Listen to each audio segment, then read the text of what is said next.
주제로 말씀을 전하도록 하겠습니다. 사랑하는 성도 여러분, 오늘은 예수님의 십자가 고난이 시작되는 종료주일입니다. 종료주일은 부활절을 일주일 앞둔 주일로서 예수님께서 십자가 고난을 앞두고 예루살렘에 입성하셨을 때 군중들이 종려나무 가지를 흔들며 왕으로 환영한 것을 기념하는 교회의 절기입니다. 오늘 본문은 예수님께서 십자가를 지시기 위해 예루살렘의 마지막으로 입성하시는 장면을 보여주고 있습니다. 군중들은 예수님을 향해 외칩니다. 호산나 다윗의 자손이요. 그러나 그들이 기다린 것은 강대국의 압제로부터 자신들을 구출해 줄 군마를 탄 화려한 왕이었습니다. 예수님의 입성은 당시 사람들의 상식과는 전혀 다른 모습이었어요. 위풍당당한 백마가 아니라 아주 작고 초라한 나귀 새끼를 타고 오셨기 때문입니다.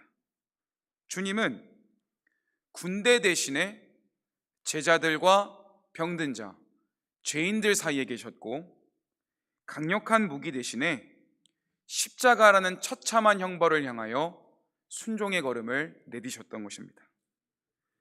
세상은 힘과 권력으로 왕을 증명하지만 우리 예수님은 겸손의 왕으로서 낮은 자의 자리에서 하나님의 나라를 증명하신 것이죠. 사랑하는 성도 여러분, 오늘 우리는 어떤 주님을 기대하고 계십니까? 내 삶의 핸들을 겸손의 왕 예수님께 과연 맡기고 계신가요? 저는 종료주일을 맞이하여서 우리 성도님들의 손에 들린 종려나무 가지가 한순간에 주님을 찾는 환호가 되지 않고 평생의 순종으로 나아가게 되기를 간절히 소원합니다. 오늘 종료주일 말씀을 통해 겸손의 왕 예수 그리스도를 묵묵히 따르는 진정한 제자로서의 길을 걸어갈 수 있는 모든 부굴산교회 성도님들이 되시기를 축복합니다. 아멘. 첫째입니다. 첫째는 말씀을 성취하시는 주권의 왕을 신뢰하며 순종해야 된다는 것입니다. 성도 여러분, 예루살렘 입성을 앞둔 긴박한 순간에 우리 예수님께서는 감람산 근처 작은 마을 벳바게에 멈춰 서셨습니다. 여러분, 이곳에 대한 지리적인 위치를 알 필요가 있는데요, 여러분, 이곳은 예루살렘 성벽이 한눈에 들어오는 지점입니다. 벳바게에만 도착을 하면 예루살렘이 보이는 것이죠.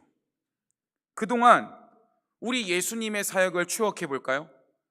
예수님의 사역은요, 갈릴리의 따스한 햇살 가운데에 펼쳐졌던 눈부신 치유라는 기적의 역사가 베풀어졌고 회복의 잔치가 열어졌어요. 앞을 보지 못하는 자가 일어나게 됐고 일어나지 못하던 자가 일어나게 되었고 귀신에 눌렸던 자가 해방을 경험했습니다.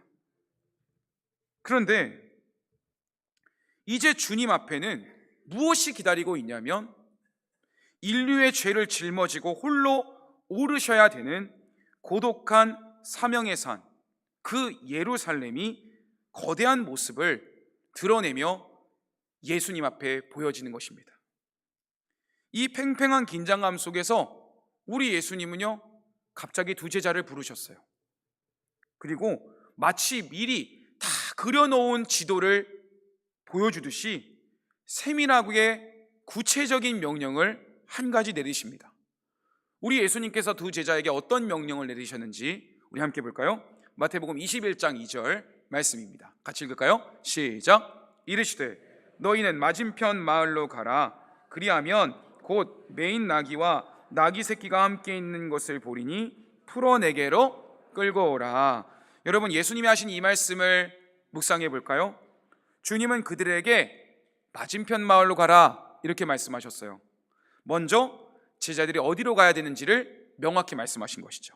다음으로 매인 나귀와 나귀 새끼가 함께 있는 것을 너희가 보게 될 거야 이렇게 말씀하셨어요. 그러니까 무엇을 보게 될지도 주님은 알고 계신 거죠. 이어서 제자들에게 그 나귀를 끌고 오라고 말씀하셨습니다. 제자들이 어떤 일을 순종해야 되는지도 알려주셨어요.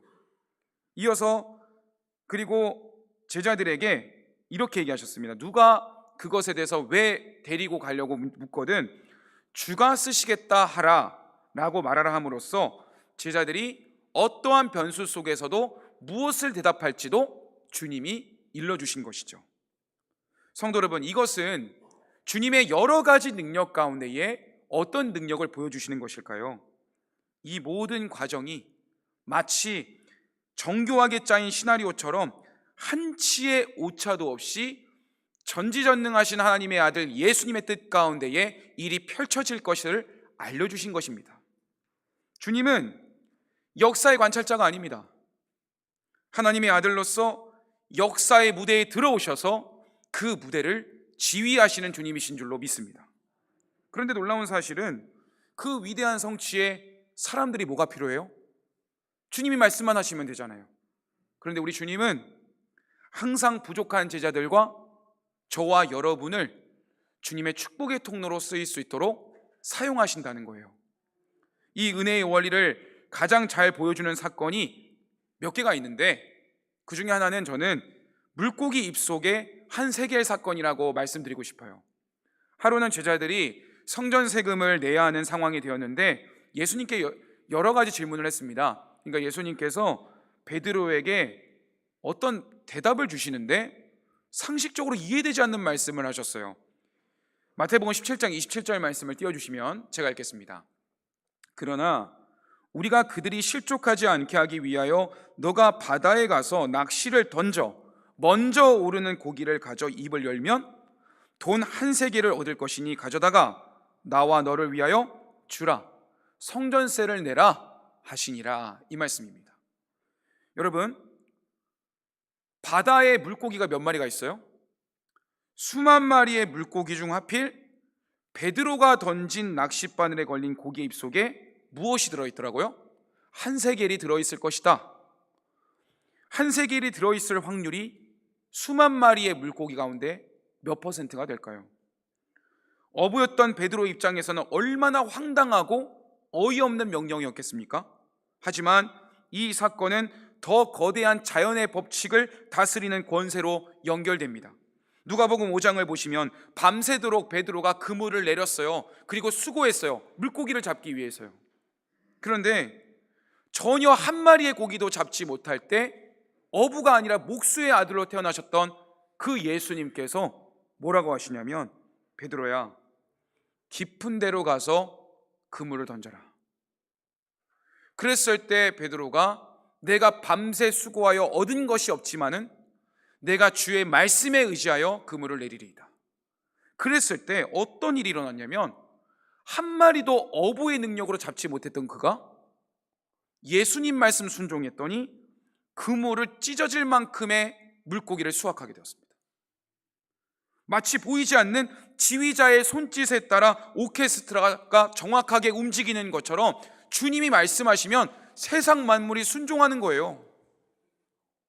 여러분, 통계학적 원리 중에 이런 원리가 있어요. 대수의 법칙, 사진을 띄워주시면 대수의 법칙, 다른 말로 큰 수의 법칙이라는 통계학 원리가 있습니다. 여러분, 이게 이런 겁니다. 간단하게 말해서, 제가 지금 동전이 없는데 동전이 몇 면으로 되어 있어요? 양면으로 되어 있죠. 그러면 동전을 딱 던질 때 한두 번은 연속으로 앞면만 나올 수 있어요. 혹은 뒷면만 나올 수 있습니다. 그러나 던지는 횟수가 10번, 100번, 1000번, 10,000번으로 늘어나면 늘어날수록 앞면과 뒷면이 나올 확률이 결국 정확히 50대 50이 되는 원칙이 대수의 법칙입니다. 여러분, 이 원리에 따르면 동전은 수천만 수만 번 던졌는데도 계속해서 한쪽 면만 나올 확률이 불가능하다는 거예요.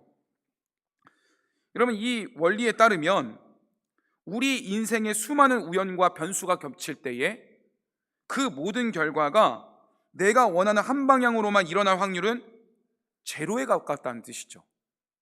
그런데 사랑하는 성도 여러분, 오늘 본문의 사건을 다시 주목해 보시기 바랍니다. 예수님이 말씀하신 대로 어떤 나귀의 주인이 예수님이 쓰시겠다는 말만 듣고 그 나귀를 어떤 조건 없이 내준다? 이거는 있을 수 없는 이야기입니다. 왜냐하면 당시 팔레스타인 유대인들에게 나귀라는 것은 오늘날의 자동차 수단과 똑같았습니다. 그만큼 귀중한 민족들의 그런 국민들의 자산이었다는 거예요. 척박한 지역에서 무거운 짐을 운반하고 밭을 가는데 필수적인 노동자원이기도 했고, 서민들에게는 전 재산과 다름없는 가장 중요한 생계수단이 뭐였다고요? 나귀였다는 것입니다. 그런데 누군가가 갑자기 와가지고 그것을 주가 쓰시겠다라고 얘기했을 때 아무런 대가 없이 나귀를 내어준다? 이거는 세상적인 인간적인 계산으로는 답이 안 나오는 이야기였다는 거예요.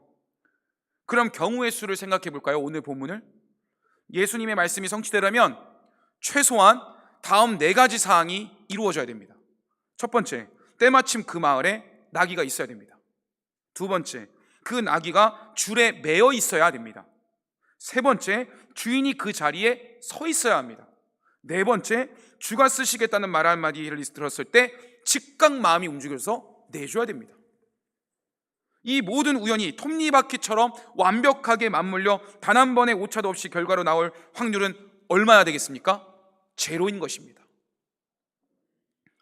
동전을 던졌는데 수만 번 연속으로 앞면만 나오는 것보다 더 희박한 확률이 사복음서에 수없이 기록되어 있다는 거예요.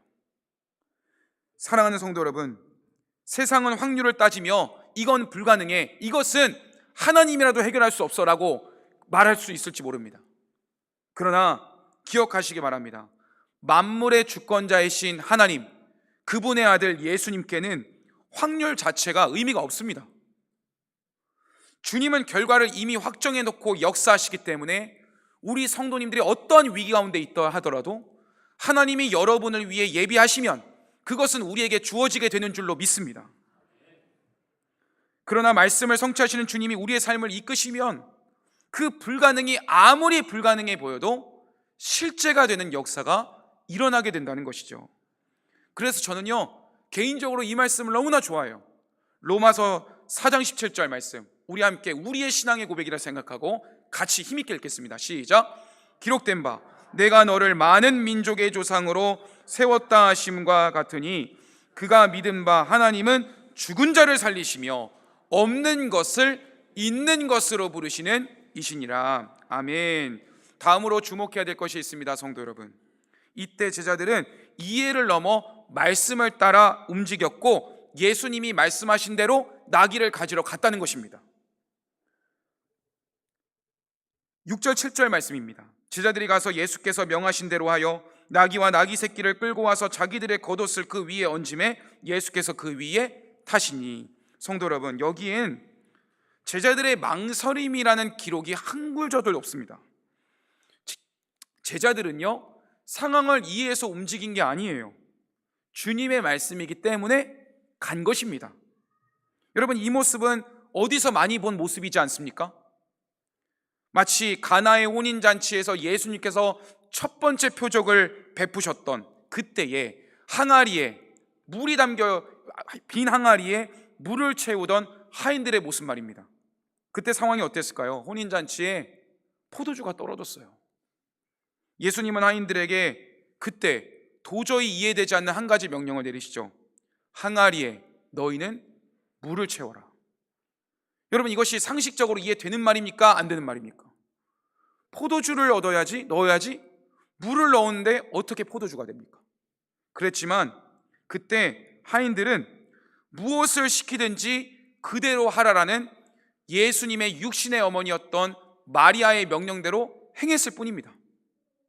그런데 다른 사람들은 몰랐지만 하인들은 알더라라는 기록 속에서 우리가 발견할 수 있는 애가 뭐예요? 순종했더니, 예수님 말씀 따랐더니 그 기적의 주인공이 되는 축복의 통로가 되었더라는 것입니다. 성도 여러분, 오늘 본문에서 우리가 놓치지 말아야 될 놀라운 사실 하나가 있습니다. 제자들이 주님의 심부름을 잘해서 칭찬받는 정도로 끝난 게 아니었다는 거예요. 그들이 나귀의 고삐를 푸는 순간, 제가 왜 이 한 사건을 집중적으로 다루냐면, 제자들은 자신들도 모르는 사이에 구약의 예언이 이루어지는 축복의 통로로 쓰임받았다는 거예요. 여러분, 이 말씀이 어디에 대한 예언의 성취인 줄 아십니까? 바로 스가랴 9장 9절 말씀입니다. 어떤 말씀이 성취되었는지 같이 읽겠습니다. 시작. 시온에 따라 크게 기뻐할지어다. 예루살렘에 따라 즐거이 부를지어다. 보라, 내 왕이 내게 임하시나니 그는 공의로우시며 구원을 베푸시며 겸손하여서 나귀를 타시나니 나귀의 작은 것 곧 나귀 새끼니라. 아멘. 그 나귀 새끼를 데리고 와서 예수님이 탈 수 있도록 이끄는 축복의 통로로 쓰임 받았다는 것이죠. 성도 여러분, 2월 9일이 무슨 날인지 아십니까? 2월 9일. 다 모르시겠죠. 2월 9일은 저도 솔직히 부임한 날만 알았지 몰랐는데, 제가 여기 이 자리에서 성도님들께 공동의회하기 전에 처음 말씀 전했던 날입니다. 네, 그러니까 다 잊어버리셔도 됩니다. 부임한 날은 좀 기억해 주시면 힘이 될 것 같고, 이건 잊어버리셔도 됩니다. 근데 제가요, 그때 왔을 때 내가 우리 성도님들께 무엇을 전해야 될까? 제가 막 많은 사람들에게 또 이제 좋은 기회로 신방의 강의를 전할 때 꼭 빠지지 않는 두 가지 예화 가운데 한 가지 예화가 있어요. 그때 제가 2월 9일 날 설교를 했던 내용이에요. 그것을 한 번만 더 말씀드리겠습니다. 제가 울산교회 고등부를 담당했을 때 아끼고 소중히 여겼던 제자에게 병이 찾아왔습니다. 건강했는데 조현병이 찾아왔어요. 조현병이 찾아왔던 이유는 이 아이가 친구가 없었는데 유일하게 자신에게 다가와줬던 친구들이 자신을 이용했고, 핸드폰을 빌려주는 과정 속에서 그 핸드폰으로 저의 제자를 아픔을 가했기 때문에 그 아이는 배신당했다는 그 소식을 듣자마자 이런 생각을 들었다고 합니다. 미디어와 통신이 있는 전파가 있는 것이 내게 오면 공군 기지에서 미사일이 날라와 나의 부모를 죽일 것이다 라는 그런 중압감과 굴레에 갇혀서 디지털이 동반된 조현병이 찾아오게 된 거예요. 그 아이는 전파가 있으면 아무것도 할 수가 없었습니다. 그래서 세상 밖을 나갈 수도 없었고 제 전화도 받지 못했습니다. 코로나 기간에 예배도 드릴 수 없었습니다. 왜냐하면 핸드폰을 봐야 되니까요. 저는 그 학생을 위해 할 수 있는 게 아무것도 없었습니다. 그렇게 3개월이 지났는데 수요 저녁 예배를 드리러 갈 때 하나님은 저에게 이런 강력한 깨달음을 주셨습니다. 세종아, 너는 그 영혼들을 품는다고 했던 목사가 아이가 고통 가운데 있는데 기도만 하겠다고 하며 외면하느냐. 그랬을 때 저는 하나님께 회개하고 그 어머니에게 이렇게 질문을 했어요. 집사님, 이세종 목사입니다. 혹시 우리의 자녀가 아프기 전에 제일 좋아했던 물건이 무엇인지 알려주실 수 있을까요? 그랬을 때 집사님은 이렇게 얘기를 했어요. 목사님, 저희 아들은 레고를 많이 제일 좋아했는데 나중에 알려드리겠습니다. 저는 고민할 필요가 없었습니다. 그 아이를 위해 중고 홈플러스에 가서 레고를 찾기 시작했는데, 저 그때 한 번 더 얘기하는 것이 다 기억나시겠죠? 여러분, 그 당시에 지금도 그런 대형마트에 레고 종류가 많을까요? 적을까요? 많죠. 고를 수가 없는 거예요. 그 아이를 위해서 어떤 것을 줘야 될지. 그래서 저는요, 여러 가지 이런 말씀, 작은 거 하나도 함께 하시는 하나님을 믿었기 때문에 그렇게 기도했어요. 하나님, 저는 주님의 뜻에 따라 이 아이에게 가는데 선물 하나만 골라주십시오. 저의 선택 가운데. 그랬을 때 제일 좋아 보이는 이 닌자 레고 11만 9천 원짜리를 사가지고 그 아이 집 앞에 갔습니다. 근데 그 아이는 치과 생활을 하는 아이였지만 저와 좋았던 추억이 예전에 있었기 때문에 저의 차 옆에 보조석에 앉았어요. 그리고 그 아이에게 그 선물을 내밀었을 때 저는 큰 효과를 기대하지 않았습니다. 근데 그 아이가 이렇게 얘기했습니다. 목사님, 정말 감사합니다. 이 닌자 시리즈는 저에게 많은 추억이 있는 선물이에요. 닌자 레고는 2011년도에 처음 방영했는데 그때 저는 초등학생이었고 그날부터 지금까지 10년간 이 시리즈만을 좋아했거든요. 너무 좋아해서 여기 나오는 캐릭터를 다 외우고 있을 정도인데 목사님이 그 많은 레고 중에 이 닌자 레고를 사오셨다는 게 놀랍고 신기해요. 선물해 주시고 응원해 주셔서 감사합니다. 저는 그 고백을 들었을 때 담대히 이야기했습니다. 주님의 사랑을 기억해라. 이것은 목사님이 너에게 주는 것이 아니다. 하나님이 목사님의 선택 가운데 함께 하셔서 너를 위로하고 있는 거야. 주님의 복음으로 일어나자라고 복음을 전했습니다. 성도 여러분, 저는 그때 깨달았어요. 하나님은 저같이 연약한 자에게도 영혼을 찾아가 위로하는 데에 선물마저도 준비하시는 주님이시구나 라는 것을요. 여러분, 오늘 여러분에게 주님이 요구하시는 나귀는 무엇입니까? 여러분이 그 고삐를 푸는 순간 주님은 여러분의 그 순종을 통해 주님의 크신 계획을 성취하는 역사의 주인공으로 사용해 주실 줄로 믿습니다. 마지막입니다. 둘째, 같이 읽을까요? 시작. 겸손의 왕을 본받아 주님의 방식으로 살아가야 합니다. 여러분, 오늘 본문의 말씀은요, 앞전에는 준비의 장면이었고 이제는 예수님께서 예루살렘에 입성하시는 실제적인 사건을 다루고 있어요. 여러분, 그때 제자들이 나귀를 끌고 옵니다. 예수님이 타십니다. 그리고 그 예루살렘에 들어서는 순간 수많은 무리들이 동요하기 시작했어요. 그런데요, 여러분, 그때 수많은 사람들이 어떻게 행동했나요? 자신의 겉옷을 벗어서 예수님 앞에 레드카펫을 펴듯이 펼치기 시작했어요.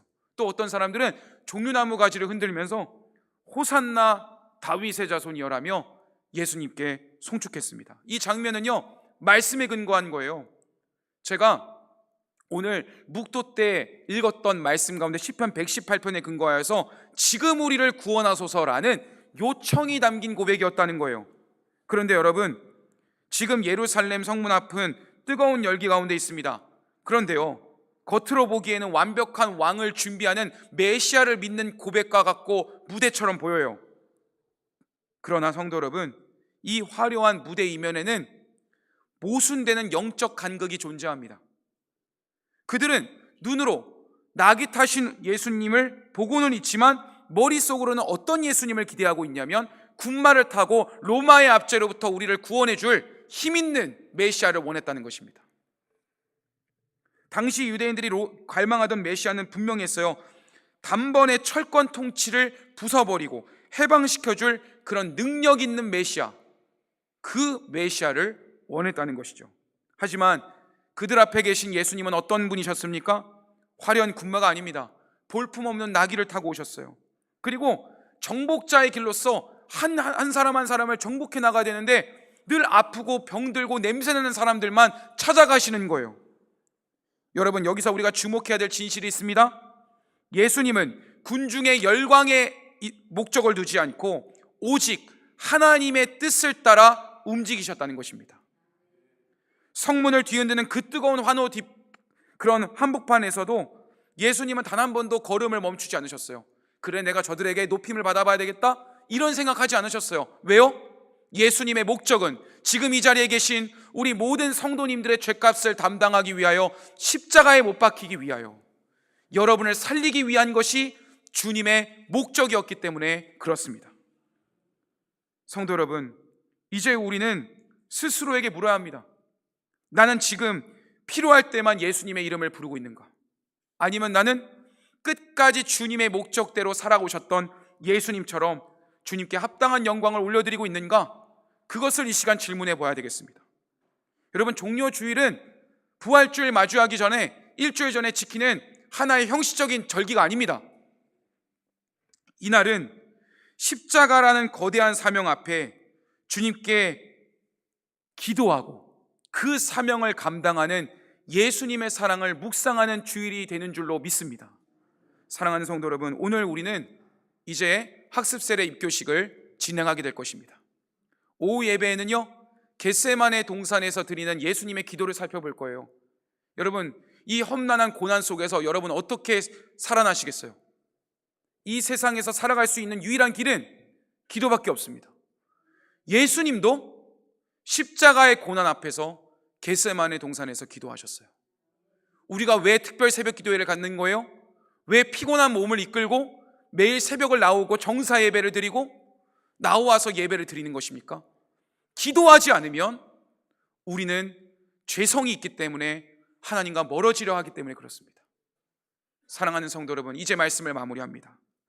이번 한 주간만큼은 세상의 요란한 소리를 잠재우고 주님의 세밀한 음성에 귀를 기울이고 기도로 승리하는 한 주가 되시기를 축복합니다.